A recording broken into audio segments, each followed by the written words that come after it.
ಎಲ್ಲರಿಗೂ ನಮಸ್ಕಾರ. ಭಗವದ್ಗೀತೆಯ ಇಂದಿನ ಸಂಚಿಕೆಯಲ್ಲಿ ನಾವು 47 ಮತ್ತು 48ನೇ ಶ್ಲೋಕ ಸಾಂಖ್ಯಯೋಗ 2ನೇ ಅಧ್ಯಾಯ ಇದನ್ನು ನೋಡ್ತಾ ಹೋಗೋಣ. ಹಿಂದೆ ನಾನು ಹೇಳಿದೆ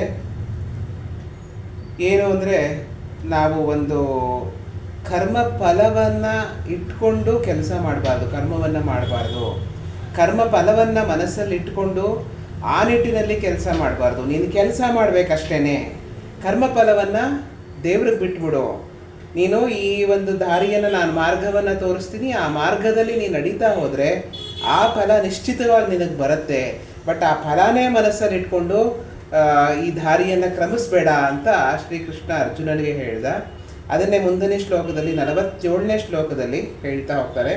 ಕರ್ಮಣ್ಯೇವಾಧಿಕಾರಸ್ತೆ ಮಾ ಫಲೇಷು ಕದಾಚನ ಮಾ ಕರ್ಮ ಫಲ ಹೇತುರ್ಭೋ ಮಾತೆ ಸಂಗೋಸ್ತ್ವ ಕರ್ಮಣಿ ಅಂತ ಶ್ರೀಕೃಷ್ಣ ಹೇಳ್ತಾನೆ. ಅಂದರೆ ಕರ್ಮಣ್ಯೇವಾಧಿಕಾರಸ್ತೆ, ನೀನು ಕೆಲಸವನ್ನು ಮಾಡೋಕ್ಕಷ್ಟೇ ನಿನಗೆ ಅಧಿಕಾರ ಇರೋದು. ಮಾ ಫಲೇಷು ಕದಾಚನ, ಫಲದ ಬಗ್ಗೆ ಯೋಚನೆ ಮಾಡಬೇಡ, ಕೇಳಬೇಡ. ಇದು ಹೇಗಪ್ಪ ಕಷ್ಟ ಅನ್ಸತ್ತೆ. ನಾವೇನೋ ಒಂದು ಕೆಲಸ ಮಾಡಬೇಕು ಅಂದರೆ ಒಂದು ಫಲಾಪೇಕ್ಷೆ ಇಟ್ಕೊಂಡೇ ಕೆಲಸ ಮಾಡ್ತೀವಿ. ಫಲಾಪೇಕ್ಷೆ ಇಲ್ಲದೆ ಕೆಲಸ ಮಾಡೋಕ್ಕಾಗೋದೇ ಇಲ್ಲ. ಆದರೆ ಕೃಷ್ಣ ಅದನ್ನೇ ಬಿಡು ಇಲ್ಲಿ ಅಂತ ಹೇಳ್ತಾ ಇದ್ದಾನೆ. ನಾನು ಈ ಥರ ಮಾಡಿದ್ರೆ ಈ ಥರ ಆಗತ್ತೆ, ನಾನು ಯುದ್ಧ ಮಾಡಿದ್ರೆ ನನಗೆ ರಾಜ್ಯ ಸಿಗತ್ತೆ ಅಂತ ಯುದ್ಧ ಮಾಡಬೇಡ. ಧರ್ಮಕ್ಕೋಸ್ಕರ ಯುದ್ಧ ಮಾಡು, ಧರ್ಮವನ್ನು ಗೆಲ್ಲಿಸಬೇಕು, ಧರ್ಮ ಸಂಸ್ಥಾಪನೆಗೋಸ್ಕರ ಮಾತ್ರ ಯುದ್ಧ ಮಾಡು. ಮಿಕ್ಕಿದ್ದನ್ನೆಲ್ಲ ನನಗೆ ಬಿಟ್ಬಿಡು, ನಾನು ನೋಡ್ಕೋತೀನಿ, ಭಗವಂತನಿಗೆ ಅರ್ಪಣೆ ಮಾಡಿಬಿಡು ಅಂತ ಶ್ರೀಕೃಷ್ಣ ಹೇಳ್ತಾನೆ. ಹಾಗೆಯೇ ಇದೇ ಶ್ಲೋಕದಲ್ಲಿ ನಿನಗೆ ಕರ್ಮ ಮಾಡೋಕ್ಕೆ ಮಾತ್ರ ಅಧಿಕಾರ. ಕರ್ಮಣ್ಯೇವಾಧಿಕಾರಸ್ತೆ ಮಾ ಫಲೇಷು ಕದಾಚನ, ಯಾವತ್ತೂ ಫಲದ ಬಗ್ಗೆ ಕೇಳಬೇಡ, ಫಲದ ಬಗ್ಗೆ ಯೋಚನೆ ಕೂಡ ಮಾಡಬೇಡ. ಫಲದ ಬಗ್ಗೆ ಯೋಚನೆ ಕೂಡ ಮಾಡಬೇಕಾ, ನೀವು ಕರ್ಮವನ್ನು ಮಾಡೋಕ್ಕೆ ಮಾತ್ರ ನೀನು ಕಾರಣ ಆಗಿರಬೇಕೇ ಹೊರತು ಕರ್ಮ ಫಲಕ್ಕೆ ನೀನು ಯೋಚನೆ ಮಾಡಬೇಡ ಅಂತ ಶ್ರೀಕೃಷ್ಣ ಇಲ್ಲಿ ಹೇಳ್ತಾರೆ. ಅಂದರೆ ಏನಪ್ಪ ಅಂದರೆ, ಇಲ್ಲಿ ಹಿಂದೆ ರಾಮಕೃಷ್ಣ ಪರಮಹಂಸರು ಒಂದು ಕತೆ ಹೇಳ್ತಾ ಇದ್ರು. ಅವರ ಇದರಲ್ಲಿ ಏನು ಅಂದರೆ, ಒಬ್ಬಳು ಕೆಲಸದ ಆಳು ಮನೆಗೆ ಬರ್ತಾಳೆ ಮಗುನ ನೋಡ್ಕೊಳ್ಳೋಕ್ಕೆ. ಅವಳು ಮಗುನ ನೋಡ್ಕೋತಾಳೆ. ಅಯ್ಯೋ ನನ್ನ ಚಿನ್ನ, ನನ್ನ ಬಂಗಾರ, ನನ್ನ ಕೃಷ್ಣ, ನನ್ನ ಒಡೆಯ ಅಂತ ಎಲ್ಲ ಮಾತಾಡ್ತಾರೆ ಮಗುನ ನೋಡ್ಕೋಬೇಕಾದ್ರೆ. ಆಮೇಲೆ ಆ ಕೆಲಸ ಆದಮೇಲೆ ಆ ಮಗುನ ಅಲ್ಲಿ ಮಲಗಿಸ್ಬಿಟ್ಟು ಅವಳ ಕೆಲಸ ಮುಗೀತು ಅಂತ ಹೋಗ್ತಾಳೆ. ಅವಳ ಮನಸ್ಸಲ್ಲಿ ಆ ಸಮಯದಲ್ಲಿ ಆ ಮಗುವನ್ನು ನೋಡ್ಕೋಬೇಕೇ ಹೊರತು ಆ ಮಗು ನಂದಲ್ಲ ಅನ್ನೋದಿರುತ್ತೆ ಅವಳಿಗೆ. ಆ ಮಗುನ ಎತ್ಕೊಂಡು ಹೋಗಲ್ಲ, ಆ ಮಗುನ ಎತ್ಕೊಂಡು ಎಲ್ಲೋ ಓಡೋಟೋಗಲ್ಲ ಅವಳು. ಆ ಮಗು ಆ ಸಮಯದಲ್ಲಿ ಮುದ್ದಾಡ್ತಾಳೆ, ಆ ಮಗುನ ತುಂಬ ಚೆನ್ನಾಗಿ ನೋಡ್ಕೋತಾಳೆ, ತನ್ನ ಮಗುಗಿಂತ ಹೆಚ್ಚು ಪ್ರೀತಿಯಾಗಿ ನೋಡ್ಕೋತಾಳೆ. ಸಮಯ ಆದ ತಕ್ಷಣ ಆ ಮಗುನ ಅಲ್ಲಿ ಮಲಗಿಸಿ ಅದನ್ನು ತನ್ನ ಆ ಮಗುವಿನ ತಂದೆ ತಾಯಿಗಳಿಗೆ ಒಪ್ಪಿಸಿ ಅವಳು ಹೊರಟು ಬಿಡ್ತಾಳೆ. ಆ ಥರ ಇರಬೇಕು ನಮ್ಮ ಕರ್ಮ. ಕೆಲಸವನ್ನು ತೀರಾ ಅಚ್ಚುಕಟ್ಟಾಗಿ ಮಾಡಬೇಕು. ನಮಗೆ ಕರ್ಮ ಫಲದ ಬಗ್ಗೆ ಆಸೆ ಇಲ್ಲ, ಕರ್ಮ ಫಲದ ಬಗ್ಗೆ ಆಸಕ್ತಿ ಬೇಡ, ಬಟ್ ಕರ್ಮದ ಬಗ್ಗೆ ಆಸಕ್ತಿ ಇರಲಿ. ಅದು ದೇವರಿಗೆ ಒಪ್ಪಿಸುವಂತಹ ಕೆಲಸ ಅಂತ ಮಾಡಬೇಕು.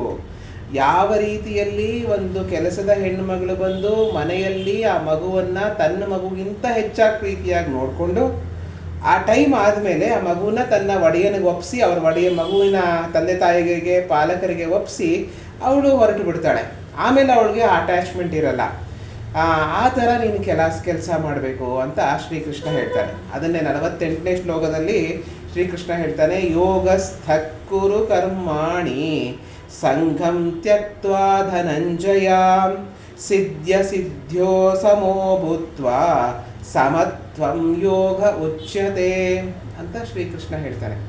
ಅಂದರೆ ಯೋಗಸ್ಥಃಕುರು ಕರ್ಮಾಣಿ ಸಂಘಂ ತ್ಯಕ್ತ್ವಾ ಧನಂಜಯ, ಕರ್ಮವನ್ನು ಯೋಗದ ರೀತಿಯಲ್ಲಿ ಮಾಡು.